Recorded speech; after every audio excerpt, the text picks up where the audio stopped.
Iron Man goes back to the basics with vintage armor and finds himself becoming a god.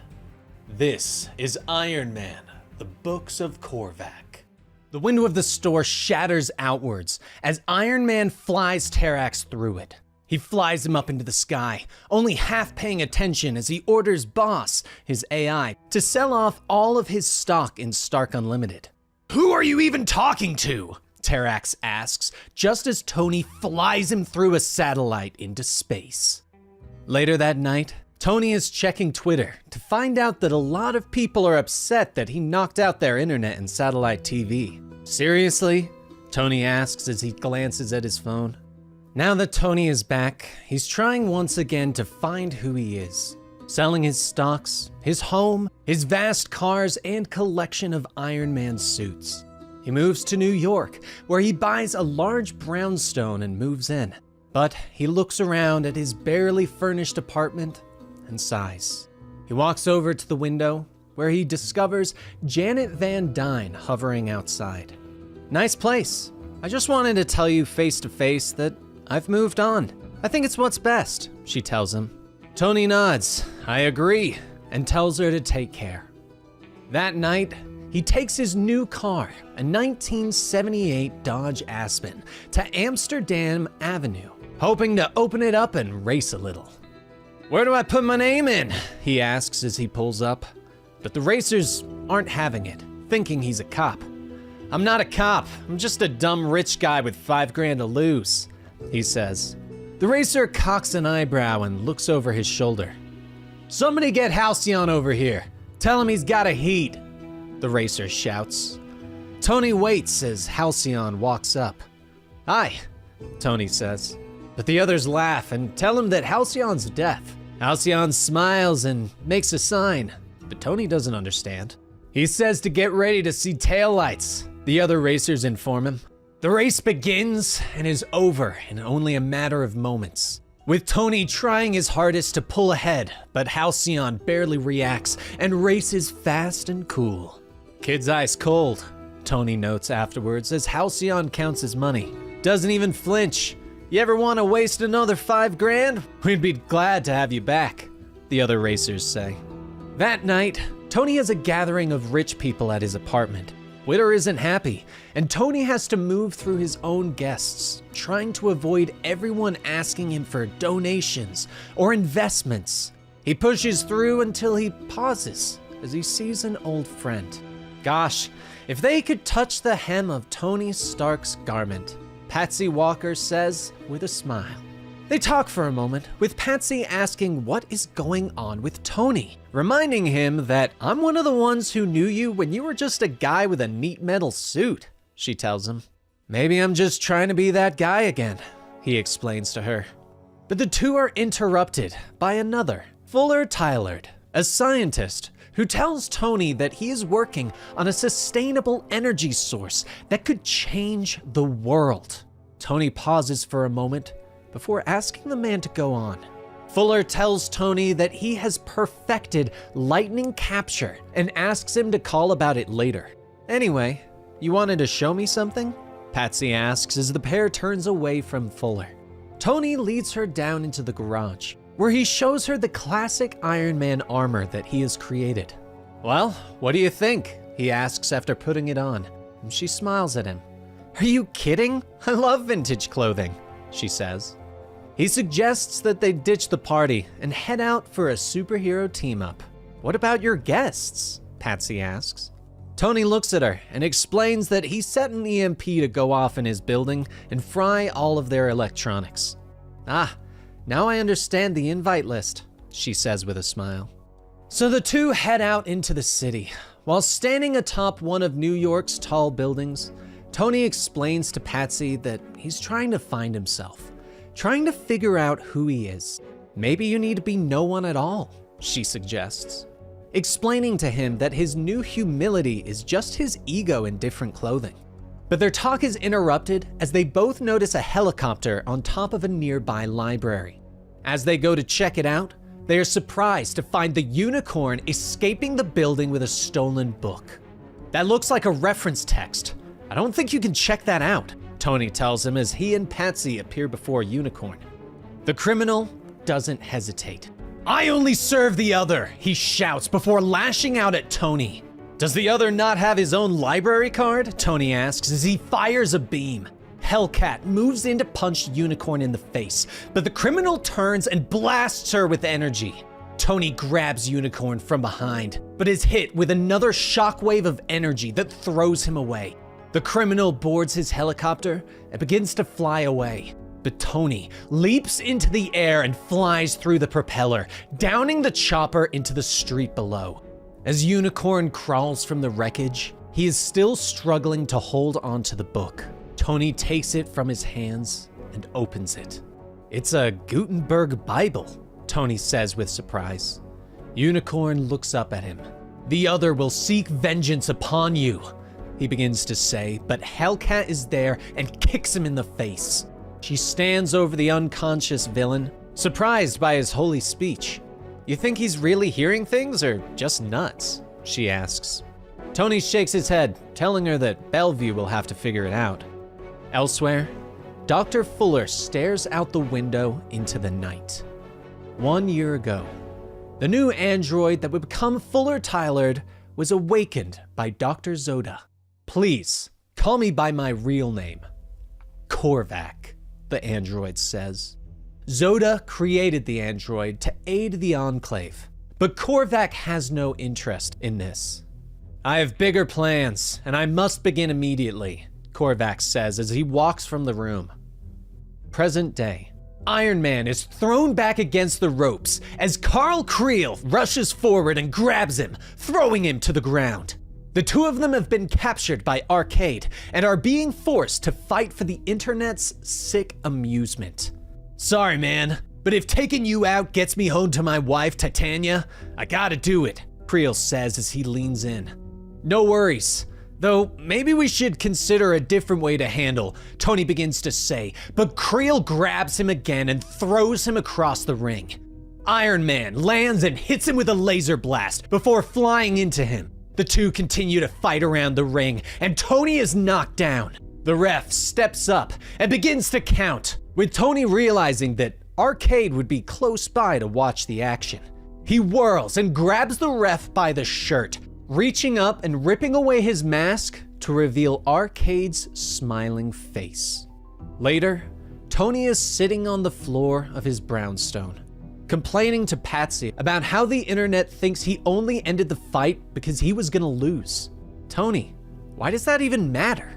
Patsy asks him. Tony has to think about it for a moment before answering. "It doesn't, but, he begins to say, but she stops him and tries to lead him through a Zen meditation breathing exercise, where he's supposed to calm his mind and not think about anything but breathing. But Tony can't get the hang of it, and finally just stops. Creel was the bad guy. Why does everyone root for the bad guy now? Tony asks her as he paces the room. She finally asks him, what is he trying to prove? That I'm still a hero, he tells her. Who do you need to prove that to? She asks. Tony looks out the window, trying to think of an answer. But the Iron Man helmet begins to beep from the bed. He puts on the helmet to answer the call, learning that 6 pharmaceutical scientists were kidnapped by Cardiac. He explains it to Patsy quickly. He said he's going to kill them because of Tony Stark, of course. I could use your help. Tony blasts across the city, approaching Cardiac fast and blasting him with repulsor beams. The criminal stands before a massive black orb. I've got him. Seems very supervillain, Tony reports to Patsy. Is this all because I support Big Pharma? Tony asks as he blasts Cardiac again. With Cardiac down, Tony scans the orb and learns that the scientists are trapped inside and will die of asphyxiation in 4 minutes. Tony tries to blast the orb, but it does nothing. They have to die, Stark. A message has to be sent. Our healthcare system is a crime, Cardiac says as he struggles to his feet, but Hellcat leaps up behind him and kicks him down. Tony flies away, knowing that he only has one choice. Boss, is this far enough back? He asks. The AI confirms that Tony will be able to reach maximum suit velocity, but then begins to list off the probable injuries from hitting the orb at full speed. But Tony doesn't listen and rockets forward, punching at the orb with full speed and breaking it open. He hangs there, the arm of his suit mangled as he gasps for air. Am I dying? Am I dead? He gasps to Patsy. Later, Patsy sits with Tony in the hospital, yelling at him for his reckless behavior and realizing that he is trying to kill himself in a heroic fashion so that his life will be simpler. But their argument is interrupted as the alarms begin to ring through the hospital. Hellcat walks forward to find that the unicorn has broken free. She rounds a corner to have him punch her in the face and knock her to the ground. I am a servant of our true God. I hear him everywhere. He calls me on the electricity. Unicorn shouts as he stands over her.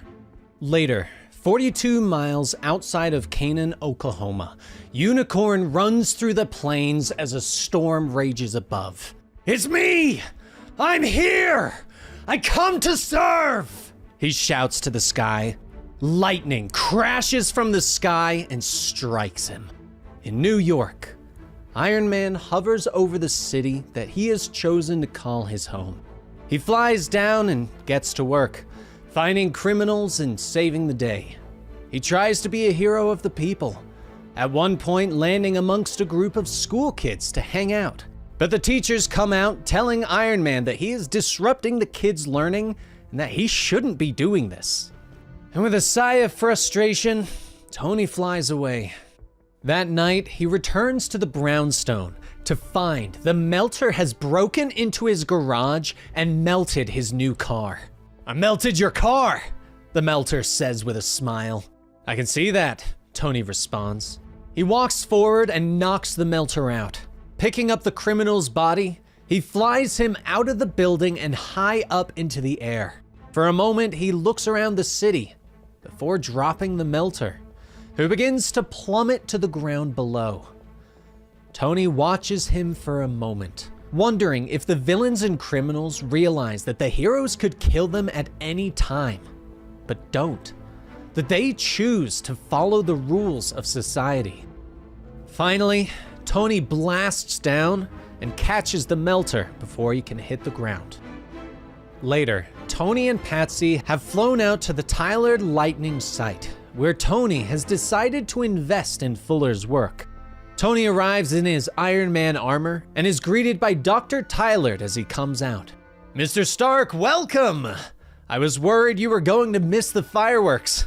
Didn't know you were gonna show up in full accoutrement, Fuller says in a greeting. Tony floats in front of him. Apologies, Fuller. The suit will afford me a closer look at my investment without getting fried. After Tyler gives Tony some of the specs on his devices, Tony leaps into the air and begins to inspect it, and the storm begins to rage overhead. Tony looks at the lightning rods, noting that the Stark logo has been covered. Does the Stark name embarrass you that much? Tony asks Fuller over the radio. There's a momentary pause. Well, as much as I appreciate your financial support over these months, unfortunately, our partnership has to end here, Fuller says. And Tony is confused. I can't have this traced back to me, Fuller continues. A bolt of lightning crashes from the sky and slams into Tony's back, knocking him into the ground where he bounces along the earth. He struggles to look up, his suit already malfunctioning. Apologies, Tony. You're a good man, but my disciples and I have a higher purpose, Fuller says, now surrounded by 3 supervillains. With the power I'll pull from this planet, I'll become a demigod. But being a demigod is just a means to an end. I plan to be a god, Fuller says. But Patsy suddenly comes flying out of the storm in a jeep, slamming it into the collection of villains. God, I hate men pontificating in the rain, she shouts. She jumps out and helps Tony to his feet. I told you this was a bad investment, Tony gasps. He whirls and fires a blast at Controller. Good to see you haven't been moisturizing, Tony jokes as Hellcat whirls and kicks Blizzard. The fight continues until Fuller reappears, hitting both heroes with a blast of electricity that throws them both to the ground. Both heroes don't move, and the villains disappear. The suit restarts Tony's heart, and he struggles to his feet, pulling Patsy's body to him and cradling it in his arms. "It's all my fault. Again," he says. Patsy sits in Tony's brownstone, staring at the wall, but she can hear the voice now. The same voice as the others that follow Korvac. Outside, reporters are asking Tony questions, wondering whether he is looking for James Rhodes, who has gone missing. Tony walks into the room, glancing at his friend. "Patsy, are you all right?" he asks. She looks up as if she didn't even notice him, and says that she's fine. He nods, telling her that Korvac is probably still hunting them. "Of course, after he figured out he didn't kill us," she says. Tony tells her about Rhodey's kidnapping, "Which means I can't go to anyone for help or let on that anything's wrong. Otherwise, Rhodey's dead," he continues. But Patsy is angry with Tony, revealing the electric burns on her face. Tony promises her that he will handle the problem. "You think you need to do this alone?" Patsy points out. Tony nods. "It's too dangerous to bring in help. I can't risk Rhodey," he tells her. But Patsy thinks that Tony wants to keep things quiet because he's afraid people will blame him for funding Korvac. She finally apologizes and points out that her face hurts and she's in a bad mood. The two make up and finally embrace, beginning to kiss as they fall to the bed. Elsewhere, Rhodey looks up at Korvac and his disciples. Unicorn enters the church and informs Korvac that they have discovered the location of Ta-2. "The ship of Galactus?" Rhodey asks, fighting through the mind-control drugs that they have given him. Korvac steps forward and explains that his destiny lies with the Ta-2. "Galactus doesn't take kindly to visitors," Rhodey gasps. But Korvac isn't scared and orders his disciples to prepare for his ascension to demigodhood.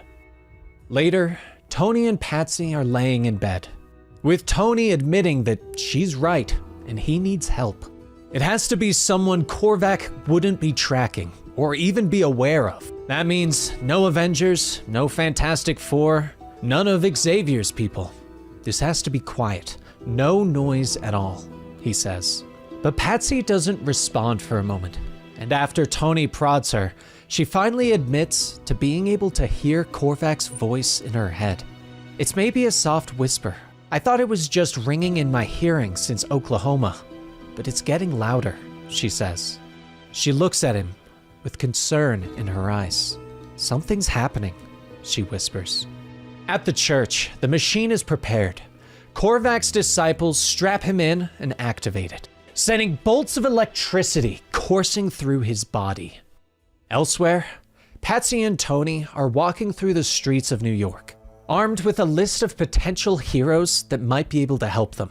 "This list is pretty thin," Tony notes. But Patsy suddenly falls to her knees, screaming as Korvac's voice bellows in her ears. Tony moves to help her, but they both look up as New York is plunged into darkness. "That's not good," Tony says. Patsy looks up. "Ta-2. He wants to go to Ta-2, she whispers. In the church, the villainous disciples watch as Korvac rises up, now glowing with energy. "I am forever," the demigod bellows. Tony and Patsy have headed to the underground racers, hoping to enlist Halcyon's aid in fighting the low-rank heroes. The racer signs to Tony, pointing out that he isn't a criminal. "Look, right now, you're the closest thing to an underground that I've got," Tony tells him. They both whirl as energy begins to crackle around Patsy, and she begins to rise into the air. She speaks, but now it is Korvac's voice that comes from her lips. "Don't try to stop me, Stark," she says before sending an energy blast into a nearby car. That's bad. That's really bad, Tony whispers. He tries to get through to Patsy, but she can't hear him. Luckily, Halcyon remains calm and walks over to a nearby fire hydrant. He cracks it open and douses Patsy with water, throwing her to the ground. Tony looks at him in shock. Long story, I'm a mutant. Weird power, but my heart rate doesn't go above 70 BPM. Halcyon signs. You know that list I gave you? Put yourself on it, Tony tells him. Later, Tony puts on his armor and walks into the room to greet his new team. Okay, sorry there's no coffee or donuts, but I don't have time for the usual pleasantries. And full transparency, you're all I could find on such short notice, he tells those who are gathered. Gargoyle, Scarlet Spider, Misty Knight, and Frogman all look at him. This is the best day of my life, Frogman says with glee. Tony motions to Halcyon and thanks him for tracking down the heroes. After taking a long drink of water, he fills those who have gathered on everything that's happened, including Korvac kidnapping Rhodey, turning himself into a demigod, and his plans to get Galactus's world ship. He reaches down and pulls on his helmet. My guess is he wants the power cosmic. Last time, he essentially became a god, and we couldn't stop him. Questions? Tony asks as he looks at the group. Scarlet Spider raises his hand. How do we stand a chance? He asks. Tony shakes his head and tells them that he doesn't have a clue. My advice, do as I say. Then and only then can we hope to stop Korvac, he says. They all look at him quietly and turn away. I need you all to get to work right now, he says. In her room, Patsy is trying to cover her ears to block out Korvac's voice.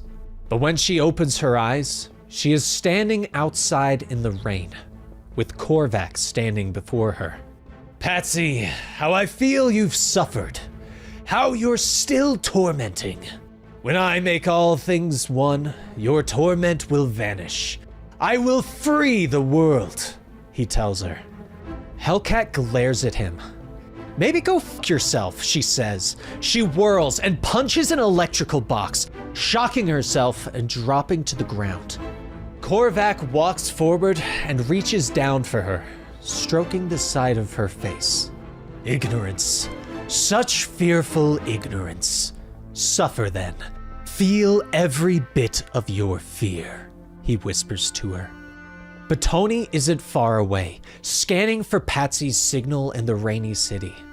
In their headquarters, the new team is hard at work, with Misty using her contacts to learn that there is a massive radiation signature coming from a warehouse in the Bronx. Halcyon looks to them and signs that that kind of power output has to be an engine of some kind. Frogman comes into the room. Guys, Hellcat's gone, he tells them. But Tony has already located her. He flies to her signal, waking her up gently. You okay?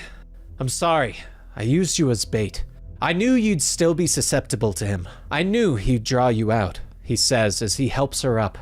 Patsy is babbling, not making any sense as she looks at Tony with fear in her eyes. What did he do to you? Tony questions. I'm dead. My soul is dead. I am, she continues to say. Tony pulls her into a hug. Patsy, I'm sorry. I shouldn't have let him near you. You're gonna be all right, he tells her. The comms suddenly come to life as Misty informs Tony of the possible location for an off-planet engine. Wait for me to make your move, and Misty, be careful, Tony warns her. Tony looks up as the door opens in the alley and several people come running out. There's a man with a bomb inside! Someone shouts as they run past Tony. He lowers Patsy back to the ground and tells her that he has to go. She looks at him with fear.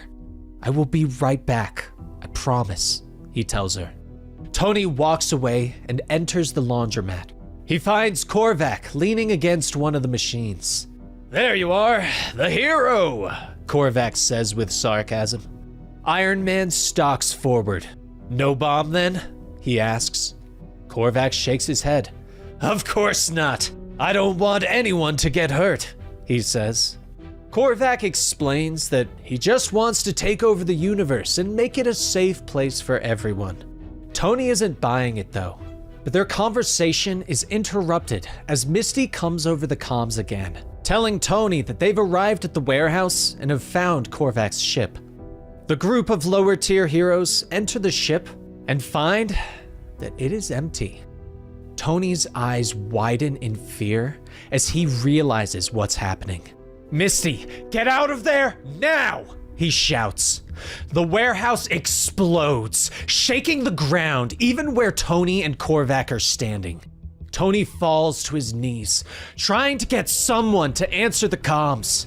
Korvac steps forward and puts a hand on Tony's shoulder. You're misguided, Stark. You like to think that you should be in charge. But the truth is, you're just an upright worm. You'd better leave matters that you're not suited for in more capable hands, Korvac says. Tony bellows in anger and looks up at Korvac, blasting him with all of the energy in his suit. As the smoke clears, the suit begins to fail, and Tony falls to the ground.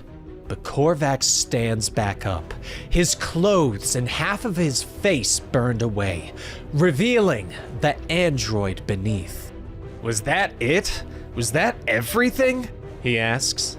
He walks forward, kicking Tony so that the man falls over. Your suit is completely spent. I'm sorry, Tony, but I promise you, it will all be beautiful, Korvac says, stepping on Iron Man's neck and snapping it, before turning to walk away, leaving Tony collapsed on the ground, unable to follow him.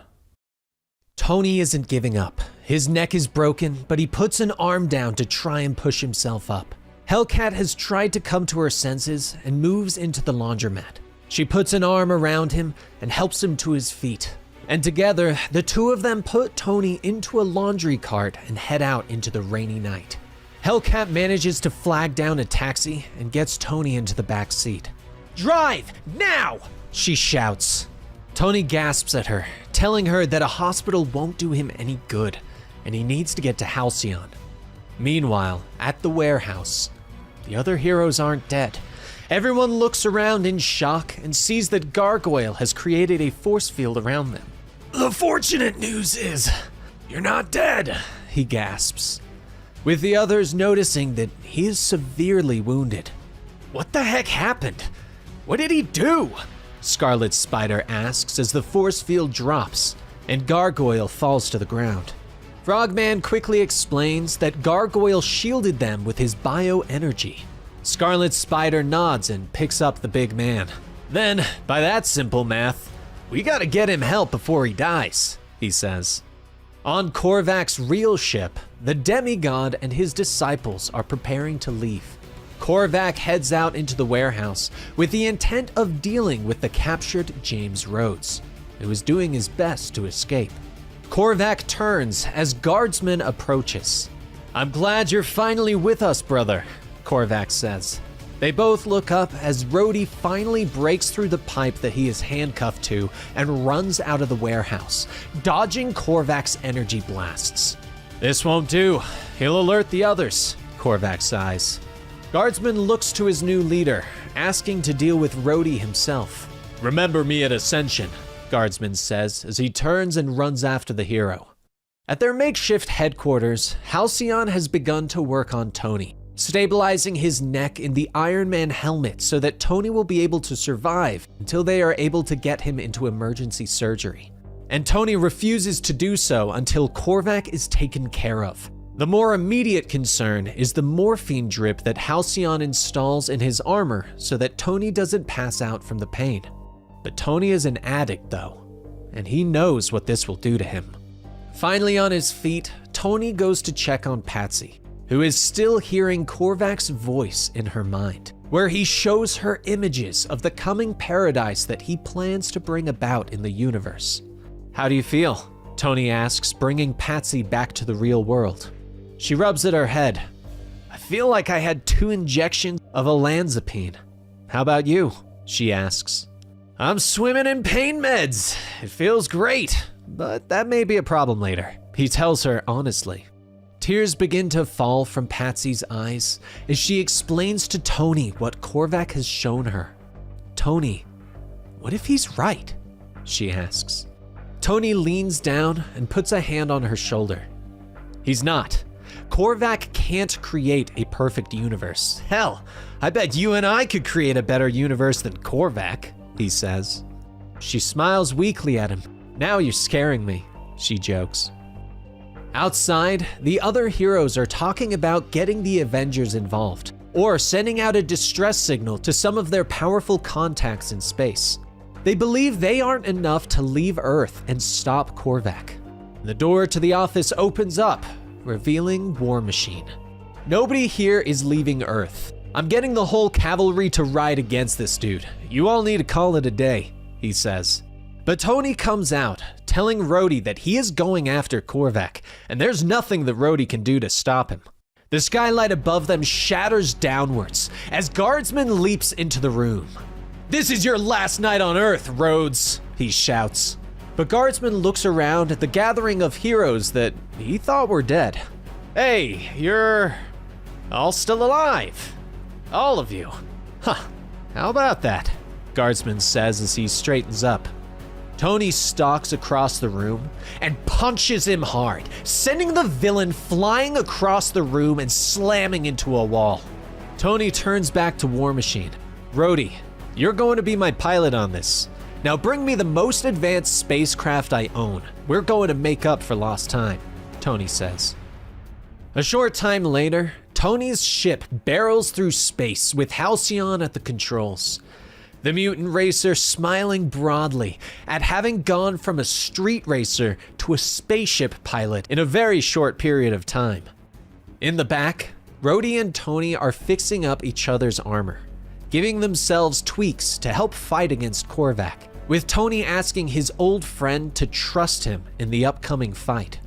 Rhodey looks up at his friend as he sits down to let Tony tune up his armor. Tony, I trust you like a brother, but that's all you're riding on right now, he says. Tony looks at him and nods. I'll take it, bud, he says quietly as he gets to work. Later, Tony goes to Patsy, asking her about the paradise that Korvac showed her. He's really in your head, isn't he? He asks. She nods, explaining that Korvac knows they are coming. That means he'll be ready, she says. But Tony asks if Patsy can make the connection a two-way street, so that he can speak with Korvac. I'm not expecting to reason with him or anything, but come on, it's worth a shot, Tony tells her, letting her know that he fully trusts in her. Patsy finally nods and takes his hand. In moments, they stand in the paradise that Korvac showed her. The demigod turns in surprise to see them. Tony, nice to see you. How's the neck? Korvac asks as he smiles at them. Neither of you can hurt me like this. Your minds are scattered, exhausted, too angry, he says. But Tony shakes his head, asking Korvac to show him the utopia that he has planned. I want to know how it actually works, the nuts and bolts of universal harmony, he says. Korvac looks at him in surprise, having never thought to show Tony. I never considered you'd want me to share my vision with you. It's quite beautiful. It's perfect, he says. So Korvac holds up his hand and the landscape shifts around them. He explains that all things in his perfect universe will be the sum of the aggregate. That there will be no war, anger, or hatred. That everything will be working in perfect harmony and balance. Show me this aggregate, Tony asks. They are suddenly shown a world covered in a beautiful and perfect crystal. This is all life itself, across the universe, Korvac explains, proud of his vision. But Tony sighs and shakes his head. So, it's entirely homogeneous, limited only to this singular type of existence? No freedom, no flair, no deviation, not even color. Just nothing. Things grazing on nothing, Tony says. Patsy looks at Korvac. I'm sorry, but this utopia sucks, she says. Korvac becomes angry with them, declaring that they don't have the inclination nor the mental capacity to understand his vision of harmony. Big K, this is all about you. It's a vanity project. And if you worked for me, I'd fire your ass, Tony tells him. Korvac steps forward, prepared to fight the mental projection of Tony, but Iron Man suddenly blinks out of existence. Patsy steps forward to fight Korvac, but the demigod waves his hand and she is encased in the crystal from his vision. In the real world, Misty has walked into the room, shocked to find Patsy collapsed on the floor and Tony having disappeared. She rushes to tell Rhodey, but War Machine has his hands busy. Their ship has caught up to Korvac and the two are now engaged. We're about to have a dogfight in outer space, and I need gunners in the belly and tail, he shouts to his makeshift crew. Evasive maneuvers, he shouts to Halcyon, who remains completely calm and begins to push the controls. Meanwhile, in a beam of light, Tony has appeared in a strange world. He looks up to find a patrol of alien creatures looking down at him. Trespasser, don't move, we're taking you in. Lesson you want us to neutralize you right here, eh? One of the patrolmen says. Tony looks at him in shock. Are you Canadian? He asks in surprise.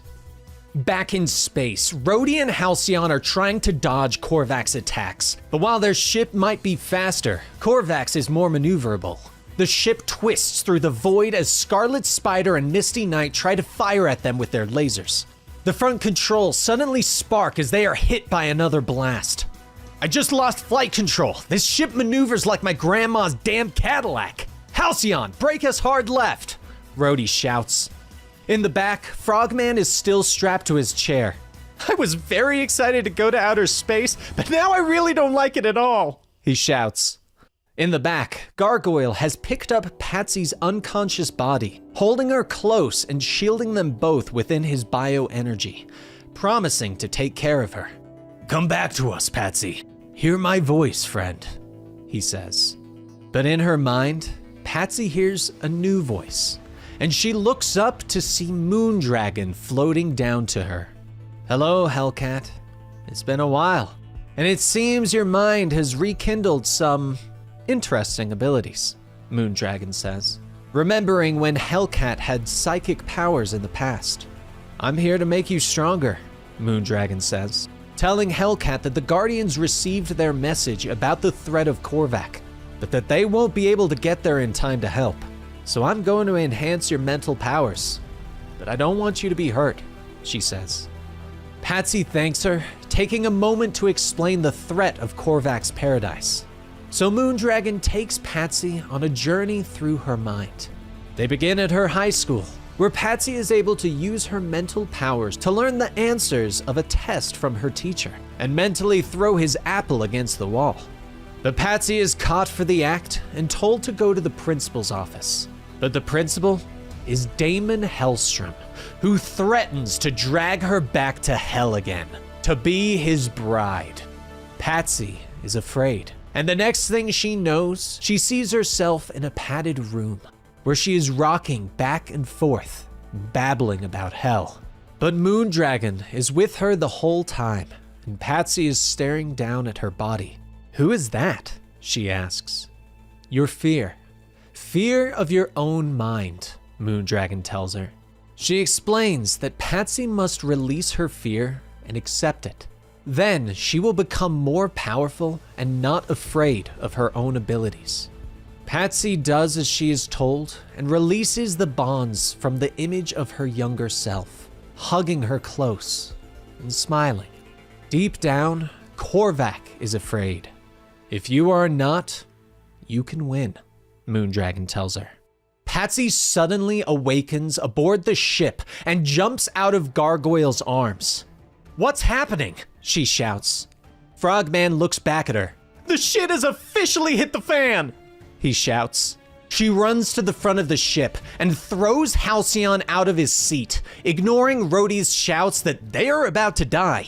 Give me 10 seconds, then throw everything to the engines or whatever. Just make it go as fast as you can, she shouts. Patsy reaches out with her mind, showing Korvac images of the Badoon, who towers over him and promises to enslave him once again. Korvac is afraid for a moment before blasting the images with energy. "Illusions all!" he shouts, and the surge disables their ship for a moment, and Rhodey hits the boost, sending their ship hurtling away into the blackness of space. Now out of the battle, everyone breathes a sigh of relief. But then Hellcat looks around. "Wait a minute, where the hell is Tony?" she asks. Korvac and his forces have stopped in another world, where they search for the remains of his brother, the being known as Adam 1, but better known on Earth as the first Human Torch, Jim Hammond. "I don't care who you are. I chose this moon because I wanted to be left alone," Jim says, bursting into flames as Korvac destroys his self-made prison, exposing him to oxygen once again and forcing him to burst into flames. The Human Torch throws a burst of fire at Korvac, but the android easily stops it with an energy blast. "No, your name is Adam 1, Korvac says. Hammond begins to calm as Korvac explains that they were created by the same person. Korvac was originally named Adam 4. "I'm your brother," he says. He explains that he is trying to create a better universe and that he wants his brother to stand beside him. He leads him back to the ship, explaining to Hammond that he is going to create a new body for him, one made out of his own materials, and gave him part of Korvac's power, to let him see into his mind. "I want you to be perfect with me. I'm talking about godhood," Korvac explains. But Hammond shakes his head. "I'm not interested in being a god," he says.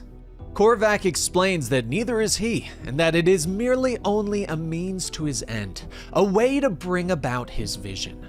"But first things first, I came here to help you become whole once again. Do you want my help?" he asks, and Hammond thinks about it for a moment before nodding. "Yes, I do," he finally admits. And so Korvac begins to work, creating Hammond a new body to rival his own. He finally plugs in his memories, and Basilisk stands ready as the memories begin to download. "I will have the contingencies ready," Basilisk says. Korvac nods. "I have faith in him. He'll see the light," he says. As the memories begin to download, Hammond can see the past. He sees Korvac gain the power cosmic. He sees the Avengers confront him, and Korvac uses his powers to eradicate them. Hammond finally looks up, pulling the plugs from his body, tears in his eyes at what he saw in Korvac's mind. The demigod misunderstands though, believing that Hammond saw his vision for a perfect world. "Yes, isn't it beautiful? Isn't it perfect?" he asks. But Hammond turns to him, his eyes blazing as he begins to engulf himself in flames. "I see what you did! You killed the Avengers! You killed them all!" he snaps as he rises into the air. Korvac backs away, trying to reason with his brother, explaining that he acted out in a moment of anger and that he brought the Avengers back. "Damn it, Jim! I cannot be obstructed! I won't allow it!" Korvac shouts. But as Hammond reaches out for him, Basilisk puts a control disc against Hammond's neck, forcing the new android to fall to his knees. "Lord, he will still prove a valuable weapon against Stark and his Kandra, and whatever else we may encounter aboard Ta-2, Basilisk says. Korvac turns and walks away. "I didn't want a weapon, Basil. I wanted an ally, a brother. But I suppose I'll continue to remain alone and settle for a slave," he sighs. Elsewhere in the universe, Tony Stark finds himself in a strange world. After being teleported here and meeting the alien patrol, Tony was brought to a village where others who have been mysteriously brought to this world have banded together to create a society. Tony doesn't understand how he got there, nor where the planet even is. But the members of the society seem at peace with being trapped on this strange world. He's even met an old friend, Colin Richards, a Canadian hero that goes by the codename Avro X, who has been here for quite some time. Tony tries to get some information from his old friend, but the polite hero tells him that they should wait to talk to the big man. He'll call for you soon, don't worry, Colin tells him. So Tony heads back to his tent, still unable to take off his helmet due to his broken neck. And Tony has slowly become addicted to the steady morphine drip that Halcyon had set up in his suit. With nothing else to do, Tony begins to explore this new world, discovering ancient robots that have fallen into disarray. He manages to open one up and siphon off its power source, some sort of biological enzyme. It juices Tony up and he feels better than he has in days. But Yar, the woman who runs the camp, interrupts his study, informing him that the leader of the society is summoning him. She leads Tony into the mountains, where he is shocked to find the leader is Stiltman. Obvious question, but what are you doing here? Tony asks. Stiltman lowers himself down and stands before the hero. Making do, I guess, Stiltman tells him. Tony thinks that Stiltman is the one behind this, but the villain shakes his head. You're wrong. I got here the same as you. I was one of the first. One blink of an eye and then some new lonely life, he says, telling Tony that he has done his best to try and make this place work, to make do with the mysterious circumstance that everyone has found themselves in. But Stiltman explains that this place turned into something else, something that he didn't even realize he wanted, that they all seem to want, where they could leave the troubles of their lives and their world behind, where they didn't have to worry about what was expected of them, where they could just be. Is this making any sense? Stiltman asks. Like a hippie commune? Tony asks. Stiltman smiles and tells Tony that they could use someone like him. No, let me rephrase that. Perhaps you could use something like us, Stiltman tells him. And Tony just looks at him. Do you know how many times you've tried to kill me, Wilbur? Tony asks. I don't know what the statute of limitations is on apologies, but I'm sorry, Wilbur tells him. He merely asks Tony to think about it, and tells him that they might need his help against the elements of the planet that the village fights against, though he refuses to explain further. That night, Tony is lying in bed, the mental projection of Hellcat beside him as he explains everything he's learned to her. But she reminds him that they'll need to fight with Korvac, and tells him to figure things out quickly and get back to them. Come back to me, Tony Stark. I miss you, she says before fading away. I miss you too, Patsy Walker, Tony says quietly. Suddenly, the ground begins to shake. Tony rushes outside and meets up with Colin, who is rushing to the fight. You guys ever gonna tell me what the hell we're actually facing? Tony asks. Colin looks at him. Words defy. It's right there, bud, Colin says as they rocket to the fight. Tony looks up in shock as a massive android stomps towards the village, crushing whatever meager defenses they have. Ultimo? Tony shouts with surprise. A planet of Ultimos? Are you kidding me? He says to Colin. The defenders do what they can, but the Ultimo knocks Tony and Colin away.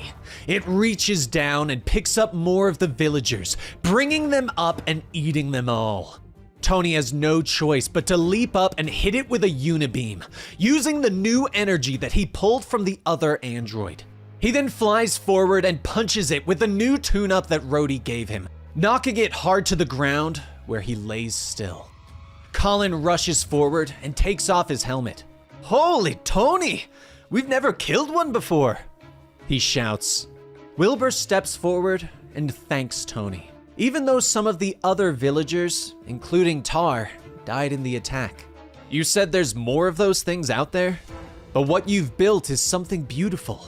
You shouldn't have to lose any more of it, Tony says as he looks around at the destruction the Ultimo has caused. Tony turns back to Wilbur. I'll help you run the colony. I want to help you. I like it here, he says. Later, the survivors bury those that died, and Wilbur says a few words. After everyone moves off, Tony suggests to Colin that they take a look at the fallen Ultimo. Forget it, it's already being melted down for better use. Now come on, I feel like raising a drink to the fallen, Colin tells him as they walk away. Later, Tony goes to talk to Wilbur, questioning why they don't search out the facility that keeps making the Ultimos and destroy them. You've built something amazing here, Wilbur, so why not try and stamp out this last terrible part of it, once and for all, Tony asks. But Wilbur shakes his head, explaining that they don't have enough fighters to launch an attack of that magnitude, pointing out that it takes the Ultimos months to reach the encampment. He puts a hand on Tony's shoulder. It's funny in a way. I think the threat of the machines is what keeps the community bound together. No dissent, Wilbur says. He motions out of the tent, telling Tony that he could use some help with a rescue signal that he has been trying to put together. But as they are walking away, Tony hears Hellcat's voice in his head again, reminding him that they still need his help defeating Korvac. That night, Tony lays awake in his bed, still not sure what is bothering him. He slips out of his tent and goes to the remains of the Ultimo, popping off one of its service panels and looking through its inners. I told you this Ultimo wreck was off limits, Tony, Colin calls from behind him. Do you even know why it's off limits? Tony asks as he turns to his friend. Wilbur's been through half a dozen of these things, Colin informs him. But Tony turns back to the machine, causing Colin to shoot him with a blast of energy. You're not in charge of this colony, Tony. You're not in charge of anything here, Colin tells him. And Tony gets to his feet, grabbing Colin by his rocket boots and slamming him into the ground. What are you protecting? What are you hiding? He asks as he rips Colin's helmet off. But Colin explains that he's just doing what Wilbur has told him, protecting the balance of the colony. Tony gets back to his feet and turns back to the fallen android. Protect the balance? He says quietly before shifting through the components. He pulls out something that he recognizes and holds it up. Find something? Colin asks him as he stands behind him. A short time later, Tony blasts the doors off of Wilbur's inner sanctum. The scientist turns away from the beacon he is working on. Tony? Colin? Did you try knocking first? Maybe I was distracted and didn't hear it, he says sarcastically. Tony holds up the device that he pulled from the robot, pointing out that it is being controlled remotely with components taken from Earth. Are you accusing me of something? Wilbur asks.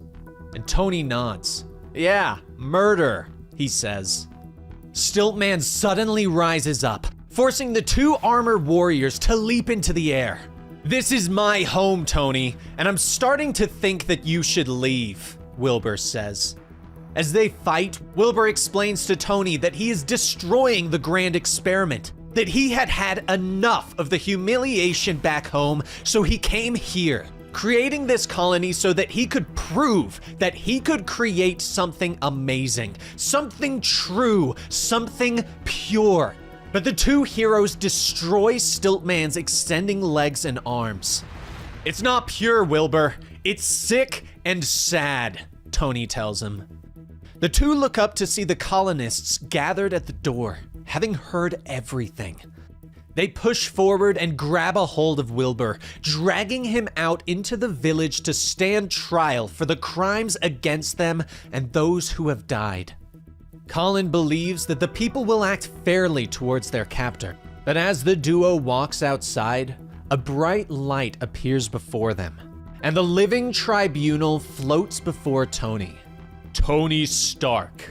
The universe is on the very edge of catastrophic imbalance. Only you can restore the balance, it says. Oh boy, I didn't realize the Living Tribunal knew my full name. Seems bad, Tony says quietly. He asks the Living Tribunal to return all of the colonists to their homes and teleport him to the Ta'a-2. Colin offers to go with him, promising that he can help. The Living Tribunal agrees, and the heroes disappear in a flash of light. And in seconds, they stand in Galactus's world ship, with the alarms blaring at their sudden presence. Tony and Colin look around, with Tony informing his friend that they need to find the master control area to shut down the defenses. Thank God Galactus isn't home, Tony says as the sirens continue to sound. How do you know for sure, eh? Colin asks. Tony looks at him. Trust me, we'd know, he says. The pair begin to move through the massive world ship, dodging several different security attacks which all seem to focus on Colin. They come to a chamber where a robot attacks them, and Tony manages to knock it away before it duplicates itself, with one focusing on Colin and the other on Tony. I feel like you guys are cheating, Tony says as he flies forward and slams into his robot. He manages to destroy it quickly, rushing forward and flying through the one attacking Colin. They continue to move through the ship, with Colin and Tony talking about Canada, trying to take their minds off the horrible death that might be reaching them both very soon. But they are interrupted by a new set of alarms. Spotted again? Colin asks. But Tony shakes his head and says that he thinks this time it's outside the ship. I'll try to make it to the ship dock. You keep looking for master controls to shut down these defense systems, Tony says. Colin gives the thumbs up and heads off. A short time later, Colin has found his way into an important-looking room. This looks mighty important, but how do I determine which controls do what? I think I'll just use the Tony Stark method, Colin says before opening fire on the controls. Meanwhile, Tony has reached the docking bay and sighs as he sees Korvac's ship landing. Yep, and it looks like it's the guys I didn't want it to be, he says as he moves forward. Korvac and his disciples step off their ship. Stay alert. The defenses inside this ship are just as lethal as those outside, he says to his followers. Tony calls to them from the shadows where he's leaning against a wall. Yep, Willy Wonka's got a real point there. This place has all kinds of surprises, Tony says. Korvac is surprised to see Tony, who is also surprised to see the Human Torch. My brother Jim has seen the light, Korvac tells him. But Tony isn't so sure. Ha! Right, he laughs. But Jim steps forward and blasts Tony with a burst of fire. Let him go, Colin shouts as he flies into the docking bay, aiming his pistol. But Korvac simply turns and blasts Colin with his energy powers, incinerating the hero and leaving nothing but his helmet behind. No! Tony yells. He turns on Korvac. His armor is smoking from Jim's attack. What kind of god kills for joy, kills for sport? A false one, a fraud! He bellows as he rushes forward. He grabs hold of Korvac's arm and rips it off his body. He whirls with the limb and smacks him away. But Korvac's followers turn on Tony, hitting him with several blasts before Basilisk rushes forward and punches Tony hard enough to knock his faceplate off. Tony hits the ground, his eyes rolling into the back of his head. Basilisk lifts him into the air, but Korvac orders him to stop. Stay your hand. Can't you tell? He's already dying. He should be allowed to witness something beautiful before he dies. He's earned that, Korvac says with a smile. Behind them, the docking bay explodes as Rhodey's ship arrives. Korvac looks to his fallen disciples, ordering them to get up. We have to go now, while there's still time, Korvac shouts. The villains get to their feet and follow Korvac to a console, where he activates the ship's internal teleporters. A door of light appears, and the villains disappear. Tony tries to struggle to his feet, but Rhodey is suddenly behind him, helping him up. I got him. He's alive, War Machine calls to Hellcat. You just couldn't let us do it without you, huh?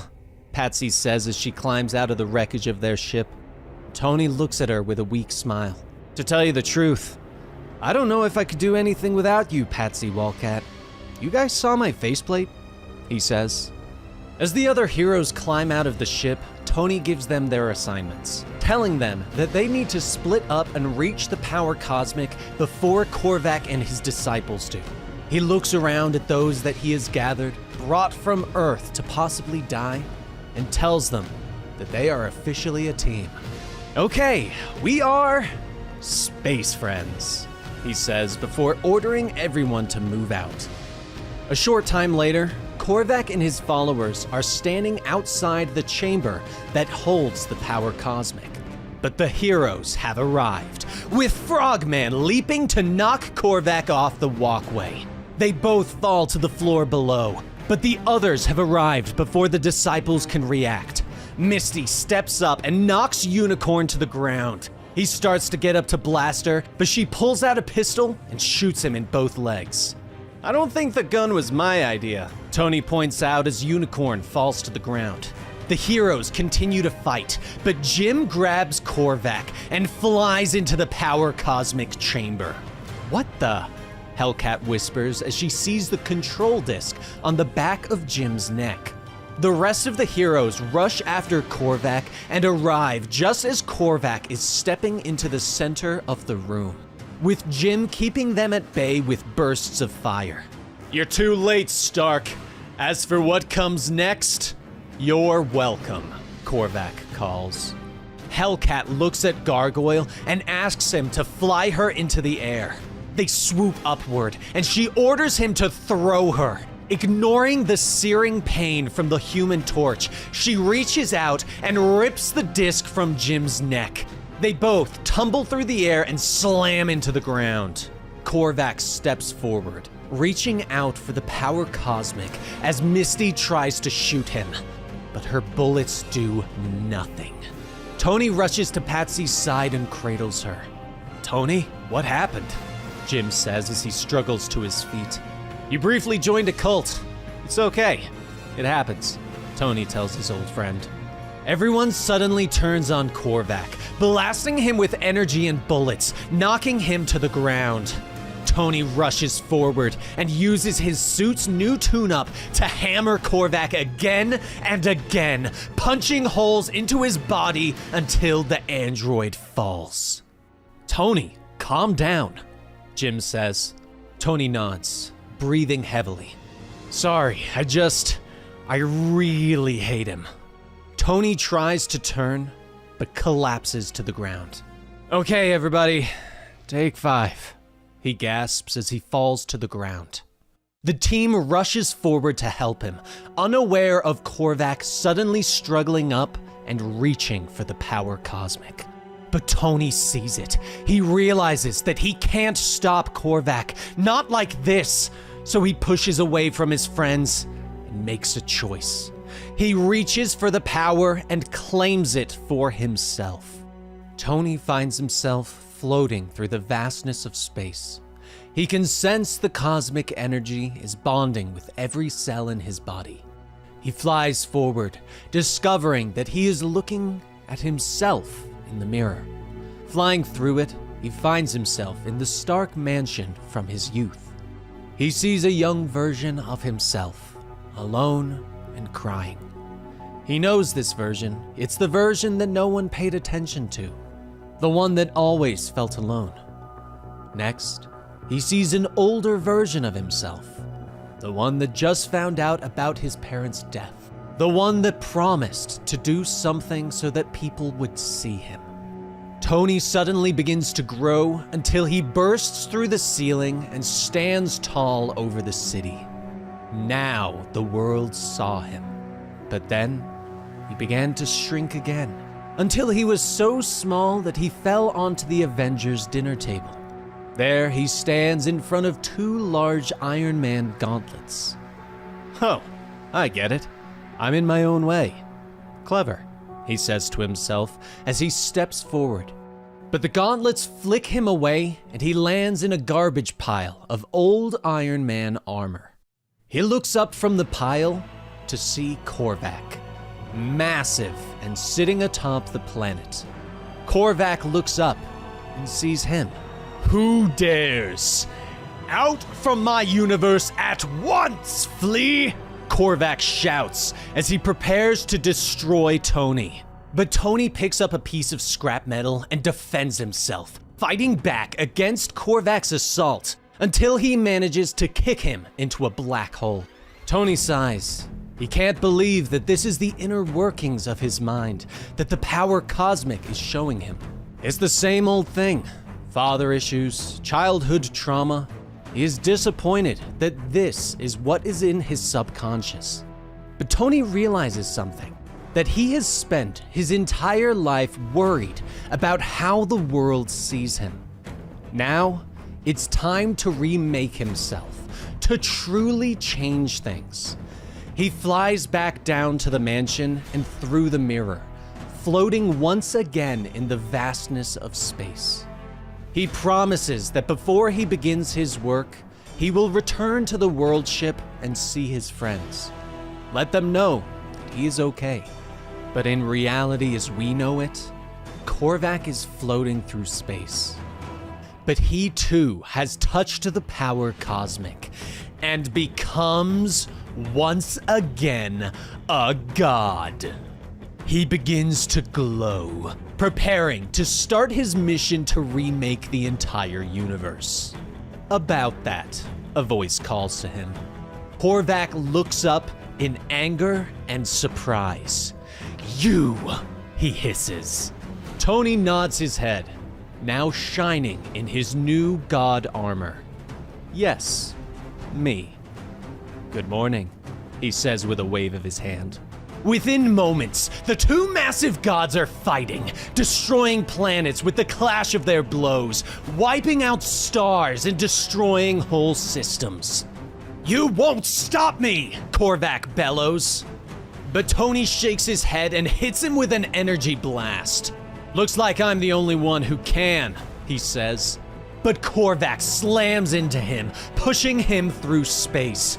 But Tony knocks him away, hitting him with a cosmic unibeam, telling Korvac how disappointed he is in his limited ideas for godhood. But Korvac grabs a hold of a planet and throws it at Tony, destroying it and the millions of life forms that called it home. "Do you even feel what you just did? How many have you killed?" Tony asks him as they continue to grapple. "How many more will you kill?" Tony continues. Korvac glares at him as he avoids another blow. "If you stand aside now, I promise to make it only one more," he shouts. But Tony has a better idea.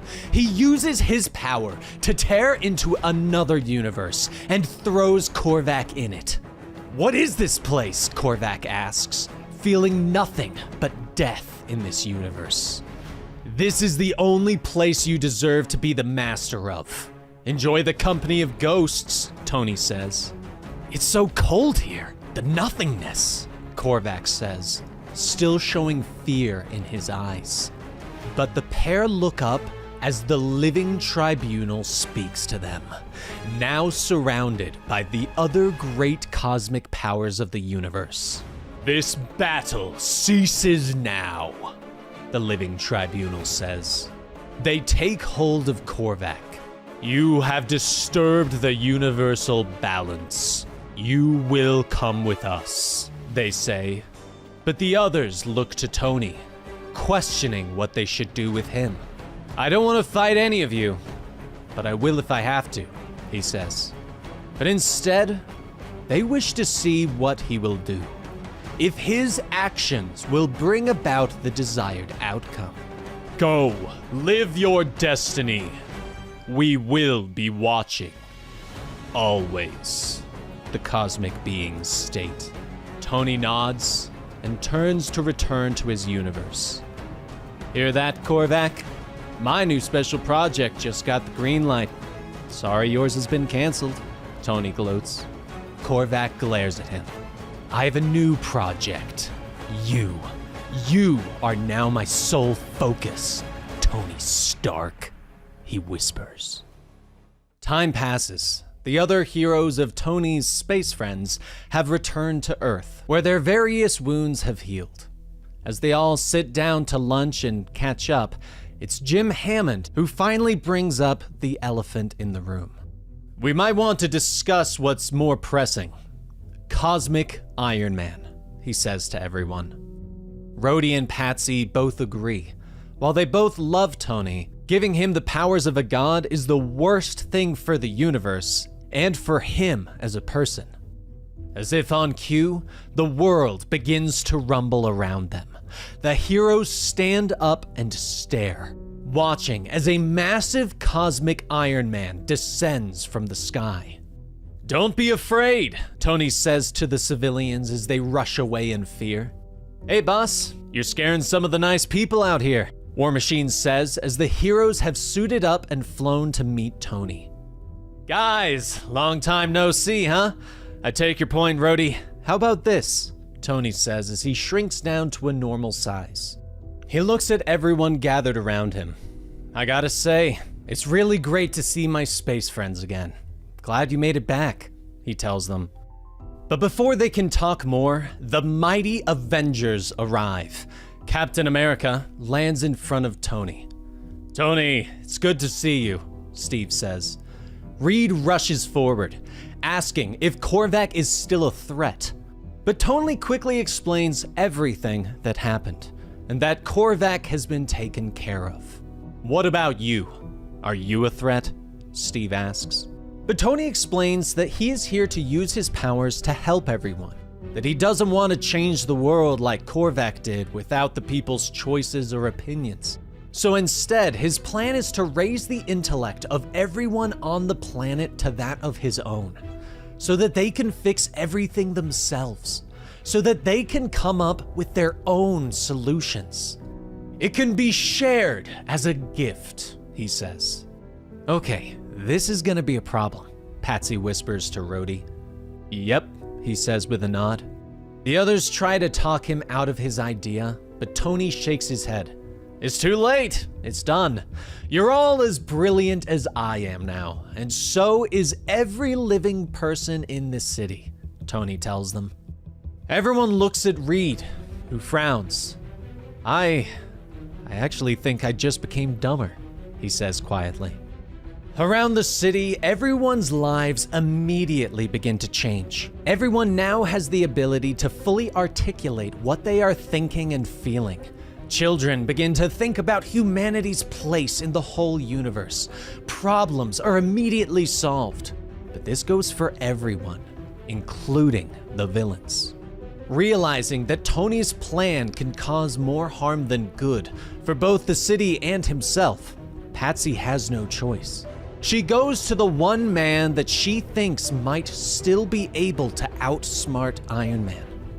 It is during the night that she meets with him on the rooftop of a building. "I don't want to hurt him. I want to save him," she says. And Dr. Doom steps from the shadows. "I make no promises or guarantees, only that I will demote this Iron God back down to an Iron Man, one way or another," he promises. Days pass, and the city begins to change. The police have all quit their jobs and begun to focus on space travel. The city's landfills have begun to be converted into a new energy source by the dock workers. School test scores have skyrocketed, and several common citizens have turned to a life of brilliant crime. Tony has had no choice but to build a special prison to hold these super geniuses and lower their intelligence once again. Patsy watches all of this unfold on the news in her apartment, while Doom sits nearby. "He's causing utter havoc. You're doing the right thing," Doom tells her as he flips through a magazine. But the rest of her guests arrive, and she gathers the pizzas she's bought for the event. "Is the spell in place?" she asks Doom. He nods. She leads him outside where the rest of the space friends are not happy to see him. But Patsy explains to them that they need to stop Tony and return him to his regular self. She believes that Doom is capable of doing this. The discussion turns into a shouting match until someone calls from above them. "Why such conflict?" Silver Surfer asks as he floats down. He looks at Patsy. "Hellcat, I heard the faint echoes of your thoughts searching for my assistance. What do you need from the Silver Surfer's powers?" he asks. Meanwhile, Tony is sitting in a meeting with government officials. He has returned to his human form so as not to upset them, but he is growing sick of the same old arguments. People who think that he should do more or are just asking for more things. He finally waves his hand, and everyone simply begins to agree with him, telling him that everything he is doing is great. Tony knows that they are just telling him what he wants to hear, but he doesn't care. He just needs them to agree with him so that he can set everything up. He finally stands. "Thanks, everybody. I'm gonna take off," he says, listening to their claps as he walks out of the room. He heads to Patsy's apartment, where he walks through the door. "Hey, I smell pizza," he calls out. Patsy looks back at the gathering of heroes. "Remember, act agreeable. That's his new thing," she tells them. And he comes out onto the patio. "Hey, there he is, the man himself," Patsy says, a big smile on her face. "Man, you look so great," she says as she rushes and gives him a big hug. Tony looks at her. "Well, I know you're saying that because you have to," Tony says, and everyone laughs and agrees with him. Tony grabs a slice of pizza, asking if Patsy truly believes that he is doing the right thing.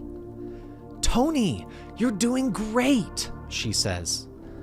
But Tony keeps pressing the matter, making her repeat herself. "That means a lot. I don't know how I could do this otherwise, you know?" he tells her. "That means a lot. I don't know how I could do this otherwise, you know?" he tells her. Above them, Silver Surfer and Dr. Doom watch. "Alas, the pizza party has ended," Doom sighs. Tony looks at Patsy with shock. "You were faking it? All of you?" Tony asks her. Patsy nods. "It's all fake. Everything you're doing," she says. Tony begins to get angry. His eyes begin to glow with the power cosmic. But the Silver Surfer flies down and hits him with a blast of energy. Doom appears next, gloating that Tony's power could be stopped by simple magic.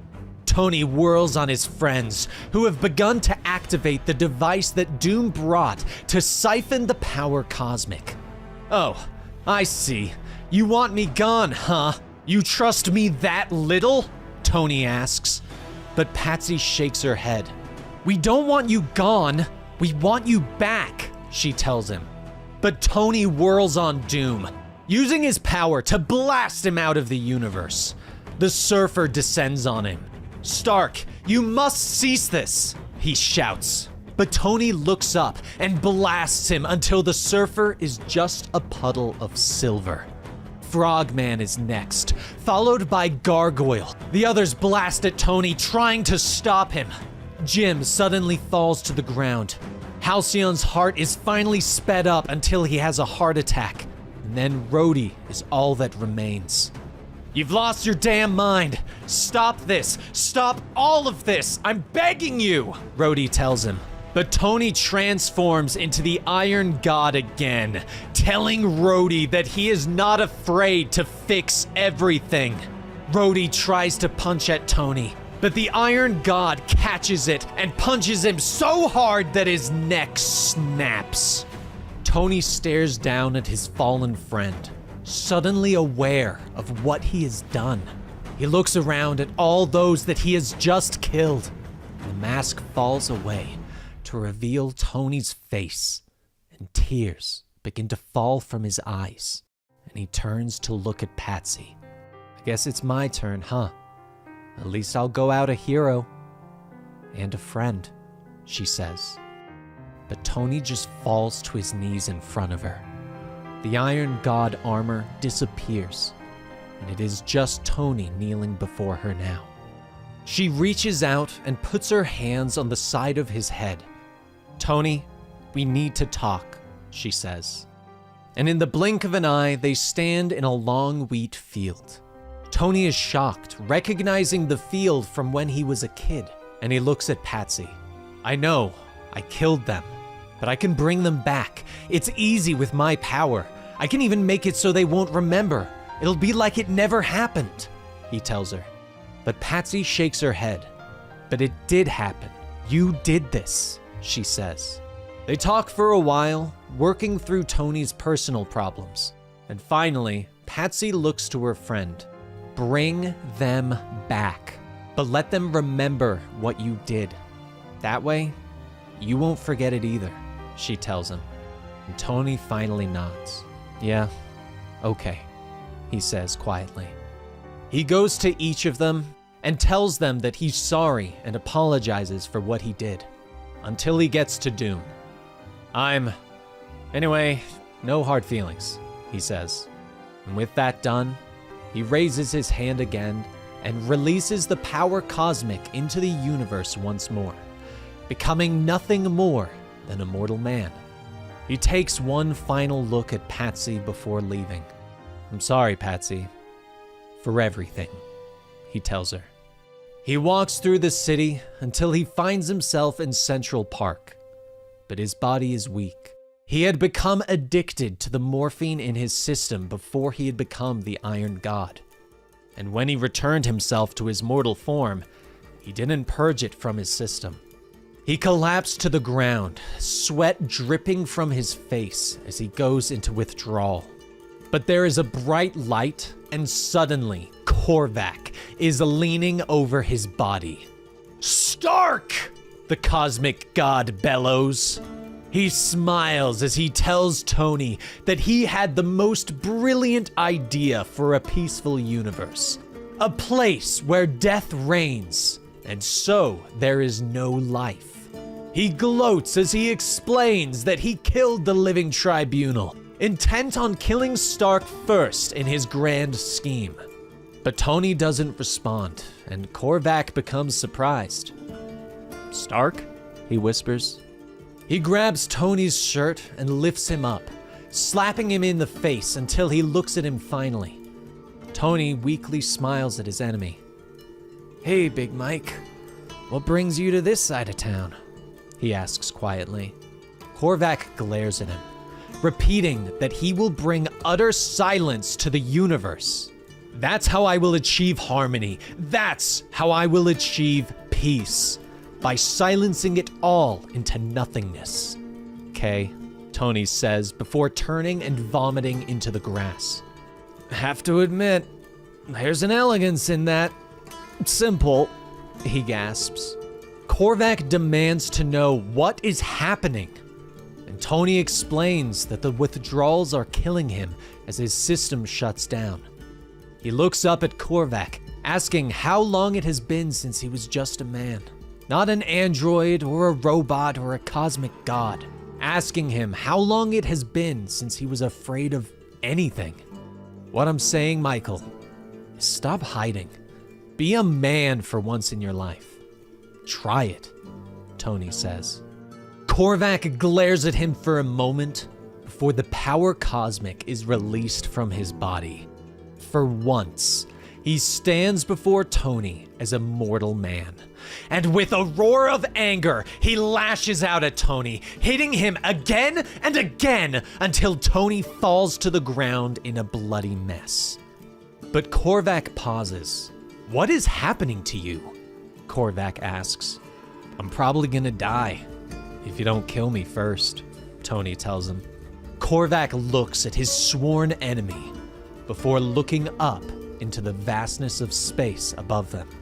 Finally, he picks Tony up and carries him away, bringing him to the hospital where he leaves him in the emergency room. With that done, he finds a tall building and stares up at the night sky before stepping off and plummeting to the earth below. 1 week later, Patsy picks Tony up at his brownstone. You ready? She asks as she looks at the bag in his arms, and he nods. Yeah, let's hit it, he says. They drive an hour outside the city, and they finally arrive at the rehab center that Tony has booked himself. You want me to come in with you? She asks him quietly.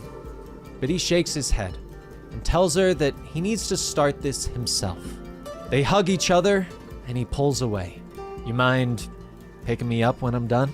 He asks her. And she smiles. I'd love to, she tells him. And he thanks her Good, because you're my only choice, he says. Tony walks into the rehab center, where he is shown to his room. The nurse tells him that he already has some mail. He picks up the letter and reads it. "Hey Tony, just thinking of you. You can do this. Your friend, Frogman," the letter says. Tony smiles and looks out the window, ready to start his road to recovery. And that was the full story for Iron Man, issues 1 through 19 by Christopher Cantwell, the 3 books of Korvac. What did you think about this Iron Man story? Let me know down below, and like and subscribe to help the channel out. I'm Dan with Comicstorian, and we will see you next time. Rest in peace, Benny.